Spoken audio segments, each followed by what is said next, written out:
What's going on, y'all, and welcome back to the channel. It's Sunday. I hope everybody is having a great weekend. Now, before we get started, I would like to ask you guys to go ahead and like this video, share this video, and also if you want to follow me on Instagram, you can hit me up there at Carolina Crush TV for a more personal experience. So let's go ahead and get down to the meat and potatoes of this video, and I want to start off by talking about Diddy.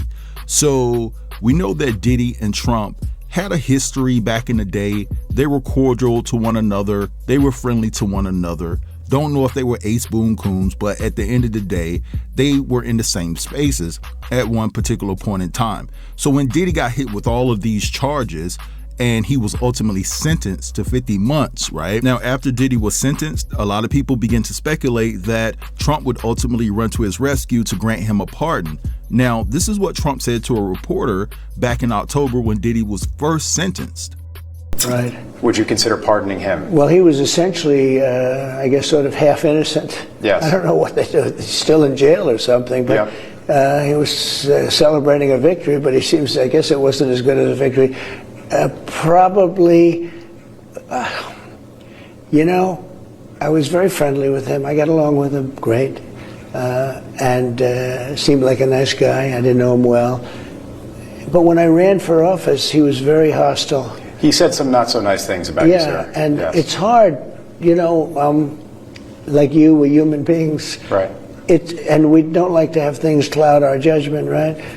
But when you knew someone and you were fine, and then you run for office and he made some terrible statements. So I don't know, it's more difficult. It makes it more, I'm being honest, it makes it more difficult to do. But more likely a no for Combs, I would say so. Okay. Yeah. And Now, after that interview, even though Trump said it would likely be a no as it pertains to giving Diddy a pardon, I personally still felt that Diddy had a little bit of wiggle room to slide through the cracks based off of the fact that I felt that Trump's no wasn't strong enough. You can see him wrestling with the idea. You can see that he's really contemplating there. And it just felt to me and many others that the door was left slightly cracked, just cracked enough that Diddy could slide through and ultimately Trump would grant him clemency. Now, a couple of months ago, I reported that it was expressed to me that the real reason why Trump will not pardon Diddy is based off of the fact that Diddy will not adhere to certain stipulations, their obligations, and things like that that come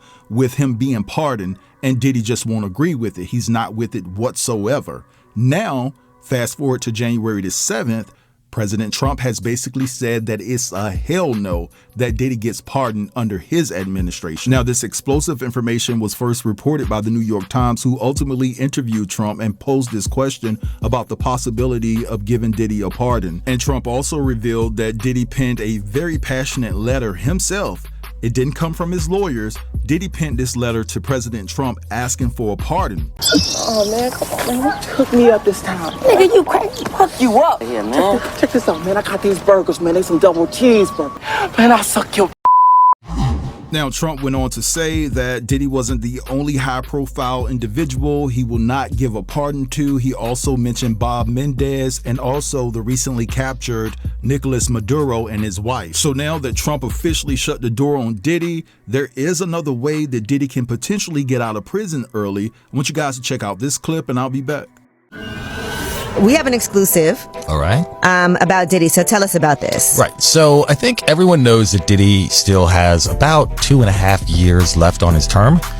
But we can report now that Diddy, as soon as he went in to the feds, he applied and he's been accepted into the First Step Act. So what does that mean? So that means the First Step Act is a law that was passed in 2018 that allows people to enroll in programs like work programs, drug programs, and you could significantly reduce your time by up to 18 months. Oh, wow. Yeah. So that's I mean, a nice reduction. Right. So, I mean, you think about it with the amount of reduction in time that Diddy could get from the First Step and work release, which he'd be eligible to. Also, we could expect that Diddy is very likely to come home by the end of this summer.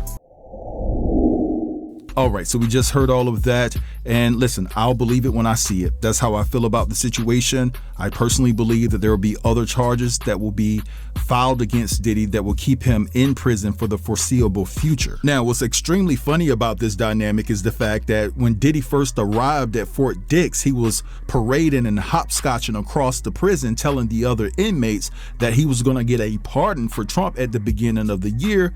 Well, Trump just unzipped his pants and took a dark yellow piss all over those dreams. But anyway, let's move along, because Jasmine Crockett was disrespected to the 10th power by Matt Rodgers and Bowen Yang. Now, I knew nothing about Matt Rodgers, but I did know that Bowen was a part of SNL, which he left this past December, but they have a podcast together and they were talking about politics.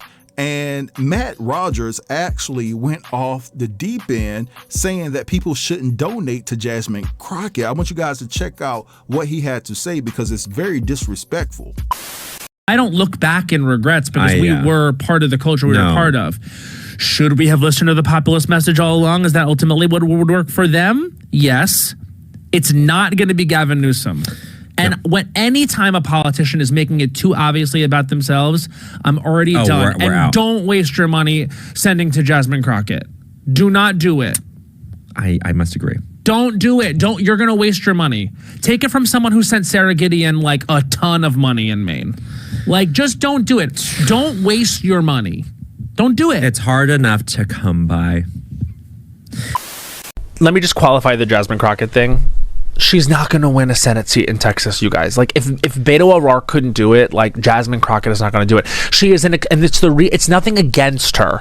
It's just that she is a politician, and that she is like, very well defined already. And I think it's my opinion that we are going to need someone who is less defined at this moment, that then rises up. Like, I'm interested in this Tallarico guy from Texas. Oh, I don't know him. I'm just interested in him. Okay. You know what I mean? I'm like, I haven't seen him before. It would be hard for them to define him as anything other than what he is, which is like a rising Democratic politician from someplace like Texas, who is like, yes, speaking a little bit to the middle, but at least he's someone that like we can't define already. Okay. All right, so we just heard all of that. Now, let me just say this. You have the right to feel how you want to feel about a particular candidate, person, or whatever. You're an adult. You have your own mind. I get that. But the term, she's well defined, yeah, I hear the undertone there. And basically it says that Jasmine Crockett is perceived by a lot of people to be black and ghetto. That's exactly what he was saying. Now, if you guys notice, not one time did they bring up the fact that Jasmine Crockett is extremely intelligent. They wanted to skip all over that. Meanwhile, if you look at these two individuals and how they act sometimes, they get their whole bravado from a black woman. The way they act, their mannerisms, the way they do their fingers, like the clock it thing that our sisters do or whatever, they get it from a black woman, but in the same breath, you want to put down a black woman. And listen, I get it. There are people that have in their mind how a candidate should look, how they should speak, how they should carry themselves. Jasmine Crockett is just going to keep it real with you, and she might even curse when she's giving her opinion about something, you know? That's just who she is. That's her makeup, right? Or who she presents herself to be, at least. But this feels like this came from a deeper place. A place where there's a little bit of racism, maybe a lot, sitting on the inside of this dude, Matt, and also Bowen Yang, because he backed it. He backed it and said that he agreed. Now, Matt did take to Instagram and he basically apologized. But one thing I didn't like about the apology, I felt that Bowen was so lazy that he didn't want to issue his own apology for the part that he had in it by agreeing. He just took Matt's apology and posted it on his Instagram story. But anyway, it says here, hey everybody, I hear the response and I'm taking every bit of it to heart, I promise. Transparency and candor matter to me, especially on the podcast. I'm a very progressive person who cares deeply about winning these elections, but my phrasing was not right. I will be more thoughtful, I really do promise. I have great respect and admiration for Representative Crockett, and I regret that my words suggested otherwise. I just want us to win, and I will be better at finding ways to help. Should not have cursorily weighed on this, understanding the platform, and will use it more responsibly. Now, another thing that I found funny is the fact that when James was talking about Jasmine, he actually brought up another name, and that name was James Tallarico, who resides in the same state of Texas that Jasmine does. Now, you heard what he said. He doesn't know much about him.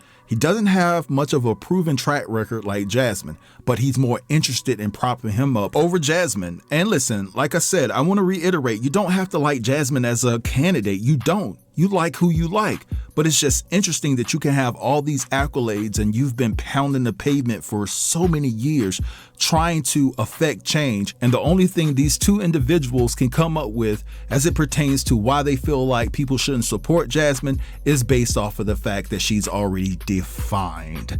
But anyway, I'm gonna let this go right here. I want you guys to feel free to drop down in the comments to let me know what you think about everything I discussed within this video. Don't forget to like, comment, share, and if you're new here, consider subbing to the channel. I'll get with y'all later. Peace. Tough News TV. We out.